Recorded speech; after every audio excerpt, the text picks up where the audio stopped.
fangirling, nggak negatif sama sekali. Jadi gue nggak lulus 3,5 tahun sih. Buat dikontenin gak sih? Hello guys, welcome back to my channel. Nama gue Leslie Angelin, dan di video kali ini gue bakal ngejelasin ke kalian gimana sih caranya lulus 3,5 tahun dengan skripsi BTS. Oke, langsung first question aja ya. Apa sih judul skripsi kakak? Judul skripsi aku itu adalah hubungan kredibilitas artis K-pop sebagai brand ambassador dengan brand image e-commerce yang ada di Indonesia. Kenapa kepikiran pakai judul skripsi BTS? Jadi buat yang belum tahu, gue di semester 6 itu dapat kesempatan buat pertukaran pelajar di Korea Selatan. Nah, di sana tuh gue dapat insights banyak banget deh, apalagi tentang budaya populer, K-pop, kenapa K-pop bisa mendunia. Dan dari pelajaran di mata kuliah tersebut, waktu itu mata kuliahnya namanya Current Issues in Korean Society. Nah, itu tuh benar-benar kayak bikin gue pengen develop lagi, mengorek lebih dalam tentang budaya K-pop yang ada di Korea sampai bisa sebesar ini. Karena sebenarnya waktu tahun 1945 itu Indonesia tuh lebih maju gitu loh daripada si Korea Selatan. Kayak gue kepo, kok si K-pop ini bisa keren banget sih gitu. Dan karena ya momennya tepat, kayak waktu selesai gue exchange itu gue langsung ngerjain proposal untuk skripsi. Dan kepikiran kayak gimana kalau gue cari yang brand ambassador gitu. Waktu dulu tuh gue pernah ngerjain suatu penelitian tentang Shopee dan Blackpink.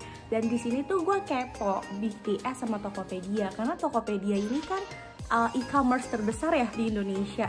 Jadi gue kepo kenapa pakainya BTS, kenapa nggak pakainya tuh brand ambassador yang ada di Indonesia aja gitu loh. Dan di sini tuh gue curious banget, gue penasaran apa sih emang ada kayak hubungannya gitu ya antara penggunaan BTS sebagai brand ambassador dengan si brand image Tokopedia-nya itu sendiri. Ya udah, karena gue lagi skripsi, jadilah penelitian itu. Gila, gue bener-bener gak pernah nyangka sih kayak gue bisa ngerjain skripsi dengan tema yang Korea-Koreaan, yang maksudnya emang gue punya pengalamannya selama tinggal di sana, dan ini BTS gitu loh. Kayak ini bagus banget buat dikontenin gak sih? Oke, gue kayak aduh, ini bagus banget nih kalau gue berhasil terus bisa lulus 3,5 tahun pakai skripsi BTS. Gue bisa kayak ya gue sharing gitu ke kalian, kayak bisa lo kayak fangirling tapi lo bisa berprestasi. Jadi melalui skripsi ini gue juga pengen membuktikan gitu loh, walaupun kita fangirling, kita kelihatannya buang-buang waktu, buang-buang duit, tapi kita bisa berprestasi dalam itu. Ada setuju? Komen like.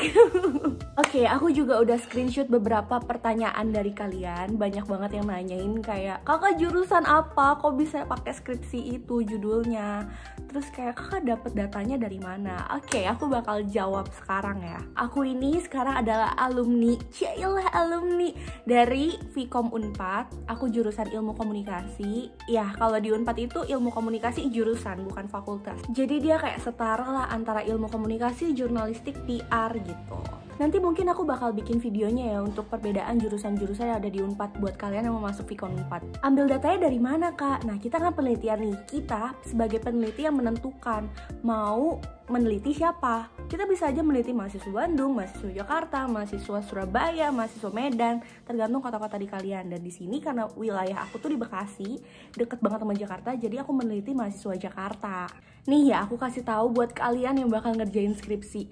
Sebenarnya skripsi itu, penelitian itu terserah kalian mau meneliti siapa, populasinya siapa, sampelnya siapa. Yang penting argumennya jelas. Misalnya ya, gue mau meneliti mahasiswa Jakarta. Kenapa? Argumennya kenapa?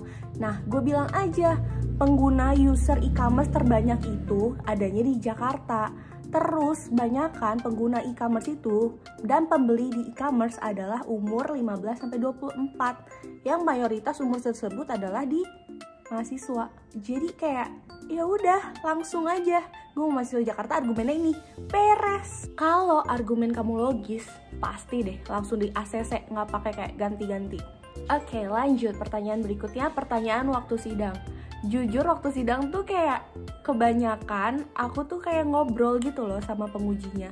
Dan cukup diapresiasi untuk di bab-bab 1, bab 2, bab 3 karena penyampaian kalimatnya tuh cukup logis dan jelas. Dan sebenarnya sidang skripsi tuh nggak semenyeramkan itu. Mereka cuma mempertanyakan kayak kamu tuh sebenarnya paham gak sih tentang ini, kayak kamu tuh tahu gak sih apa yang kamu kerjain. Nah, ada pertanyaan lagi nih, susah gak sih ngerjain skripsinya? Sebenarnya kalian kalau mau ngerjain skripsi tuh harus sesuai passion kalian juga gitu loh. Kayak aku nih, awalnya tuh aku mau ngambil skripsi yang tentang COVID-19 gitu, karena kan lagi pandemi, pasti penelitiannya bakal dipakai lah ya ke depannya. Itu pikiran di ideal aku, tapi aku mikir lagi kayak aduh, tapi gue nggak into banget nih kesini, gue nggak pengen banget gitu, bukan gue banget nih meneliti tentang kesehatan kayak gini. Kalau waktu itu gue lanjutin, bisa jadi gue nggak lulus 3,5 tahun sih, karena gue nggak into ke situ, gue nggak semangat kerjainnya. Jadi kalau mau mengerjain juga males-malesan. Dan ini karena judulnya BTS, dan gue udah tahu tentang kebudayaan Korea, seluk-beluknya, bahkan gue udah baca beberapa jurnal dan buku yang dikasih sama dosen gue pas di Korea. Jadi tuh gue banyak banget insight yang ada di kepala yang pengen gue luncurkan ke skripsi gue itu. Asli itu ngerjain skripsi kayak bener-bener seru banget, nyenengin banget. Ya stres ada pasti, apalagi kalau mau sidang itu kayak stres banget, kayak aduh gue mau ditanyain apa, gue udah tahu semuanya tapi gue nggak tahu apa yang ditanyain gitu. Ya pokoknya intinya kalian cari topik yang sesuai dengan kesukaan kamu, hobi kamu. So, kesimpulannya dari video ini adalah gue mau ngasih tahu kalau fangirling, kalau suka sama Korea itu nggak negatif sama sekali. Kita bisa berkembang dari apa yang kita suka, apa yang kita mau. Kita juga bisa belajar bahasanya juga kan. Dan di dunia itu tuh nggak ada yang nggak mungkin kalau kita mau usaha. Kayak gue pengen lulus 3,5 tahun, ternyata berhasil dengan judul skripsi yang kayak menurutnya kayak nggak masuk akal gitu, tapi untungnya jurusan gue mendukung, dosen gue mendukung, dan ya, it happened. So, thank you banget buat kalian yang udah nonton dari awal sampai akhir. Semoga ada manfaat atau value-value yang bisa kalian ambil. Jangan lupa like, comment, and share ke teman-teman kalian supaya bisa menginspirasi yang lain juga. See you guys in the next video. Goodbye!